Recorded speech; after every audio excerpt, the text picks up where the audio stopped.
voice of Indiana County. It's WCCS 101.1 FM, AM 1160, and WCCSradio.com at 745. He's State Representative Jim Struzzi. I didn't think he knew how to get back to Harrisburg. The State House hasn't been in session here for so long. Our conversation brought to you by Marcus & Mack, voted best personal injury law firm in the Best of Indiana County contest. Marcus & Mack, a law firm representing injured people. So did you remember how to get to your office door? Oh, I certainly did, Todd. Thanks for having me on here and being flexible with this earlier hour. Yes, we're certainly in Harrisburg. We've been here all week. Yeah. Well, for folks who don't know, why is it that the State House did not meet formally for so long over these summer months? That's a really good question. When the Democrats took over the majority, they basically gained control of our House calendar. So right now you have Democratic control of the House, and that means that they determine when we are here, what bills run on the floor. So it's a really good question that, as I've expressed to you in previous interviews, that I've been very frustrated with. We should have gotten the budget done in July. Actually, it should have been done in June before the actual fiscal deadline, and yet we did not come back until September. And now here we are still dealing with the budget, still dealing with the code bills, and it is extremely frustrating, to be honest. Well, is that the topic for today? Then you're about to go into session here at 8 o'clock. Yeah, actually, we've been working on the code bills all week. So there's been a number of other pieces of legislation, but this week we've addressed the tax code. We're working on the election code and the education code, as well as the fiscal code. So there's been a lot of back and forth. A lot of frustration in the process itself, because there hasn't been a lot of dialogue or negotiation, and I can get into some of the thick of that. We were here last night until I think almost 11 o'clock on the floor, and then we had an appropriations meeting after that went until almost midnight. And there's just a lot of things happening right now within these code bills that I think people should be aware of.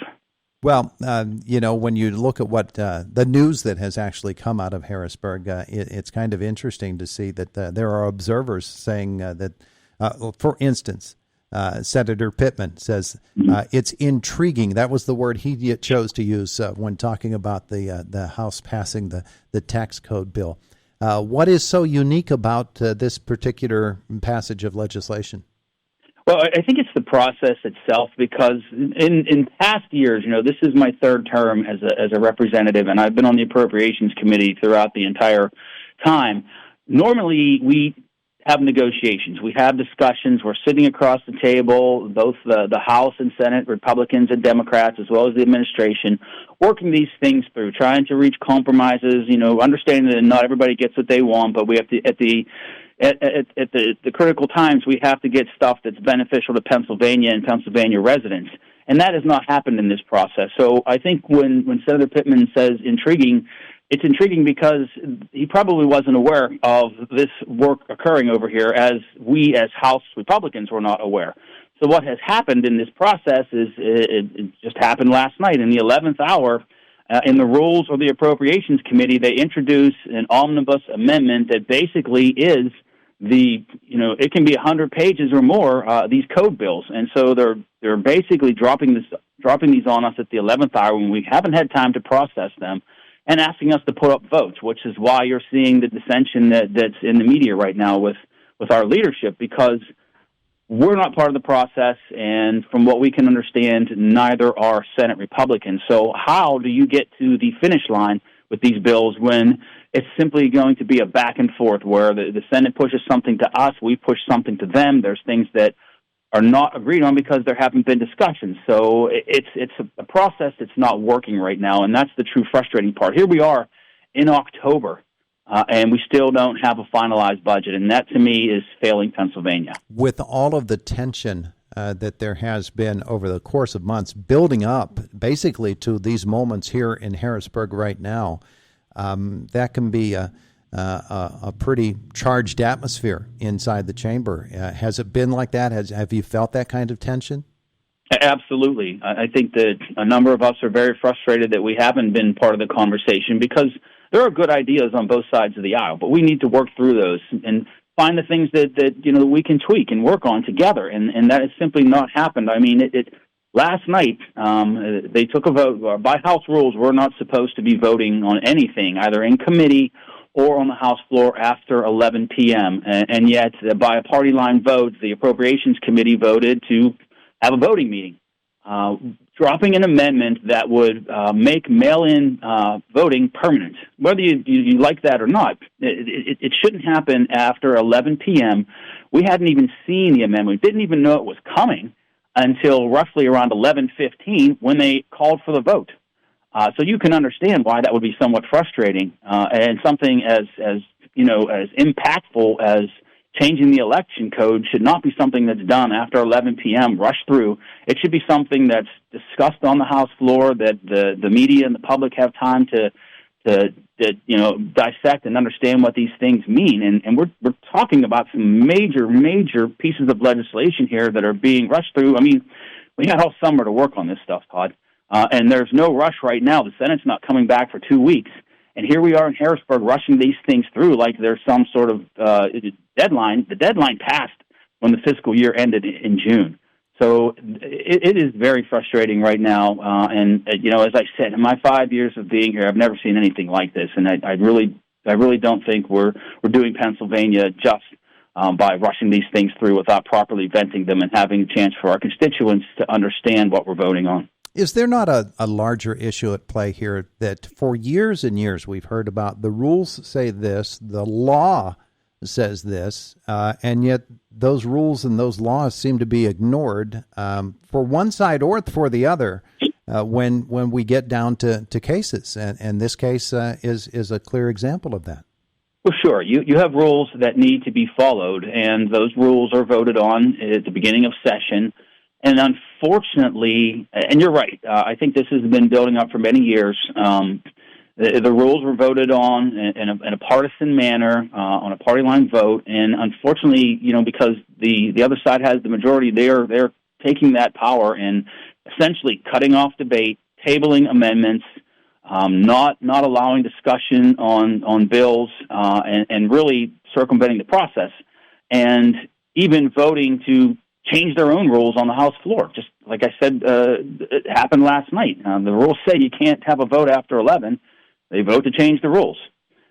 So I think you can appreciate why we're frustrated. And I always try to take the positive approach. I try to do everything I can to have a meaningful impact in Pennsylvania, and it's just extremely frustrating to me to see that once again we're pushing bills that we know that the Senate hopefully can clean some of these things up and we can move forward, but it's a process. It's not working right now. Doesn't seem to be something that is easily solvable either.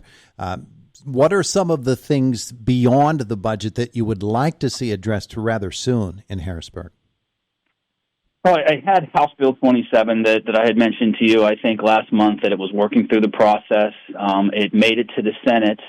And they did put some amendments on it that I supported, including one that would allocate $100 million in funding for school mental health needs. And unfortunately, that bill ended up becoming the education code. And so when it came back to the House, it was amended in the Rules Committee.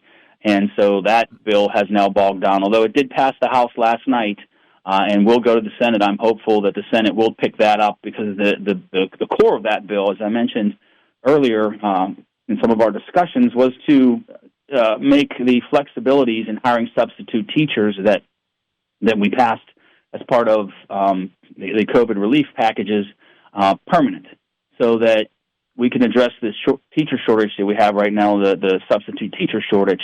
So I'm hopeful that bill can still make it through the Senate and hopefully get signed into law, because our teacher needs out there right now are crucial.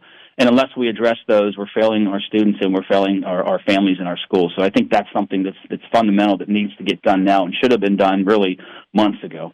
Well, when you talk about that bill or others that we hear about quite frequently, one of the reasons that they do get bogged down in legislation and in committees, basically, is because there are so many amendments added onto them that really have nothing to do with the bill. Is it time for Pennsylvania to do something about that? Well, I think that is part of the process, Todd. But as I said earlier, it's normally a discussion. We're not having these omnibus bills dropped on us at the 11th hour. It's a process that's negotiated so that we understand and they understand that, it's not the perfect package of legislation, but it's what we need to move Pennsylvania forward. And as I said, that's not occurring. So the process, sure, it can be tweaked, but I think it's a communications issue, and it's really something that leadership on their side really needs to understand, because we need to be at the table negotiating these things before they come up for an 11th hour vote. Well, you are 5 minutes away from entering into session today. With the atmosphere the way that it is right now, I would anticipate that this is really going to be a kind of a struggle to get through this morning. Well, we're going to be voting on the election code bills that do create some significant changes, including moving the primary date up. So there's some heavy lifts ahead. I do want to plug the Senior Expo, though, real quick, Todd. That's going to be next Thursday, October 12th from 10 to 1 p.m. I encourage everyone to come out. That's once again going to be at the S&T Arena, sponsored by myself, Senator Pittman, and Representative Smith. All right, so we certainly want to highlight that, and maybe we can get you on to talk about that between now and then as well. We'll see what next week works out with. But you've got some, you said heavy lifting. You've got some heavy lifting to do here today as you enter into session in the State House of Representatives. Jim, thanks for visiting with us today. Appreciate it. Thank you, Todd. I appreciate it. All right, have a great one. You too. Good luck in session. It is the voice of Indiana County. It's WCCS 101.1 FM, AM 1160, and WCCSradio.com.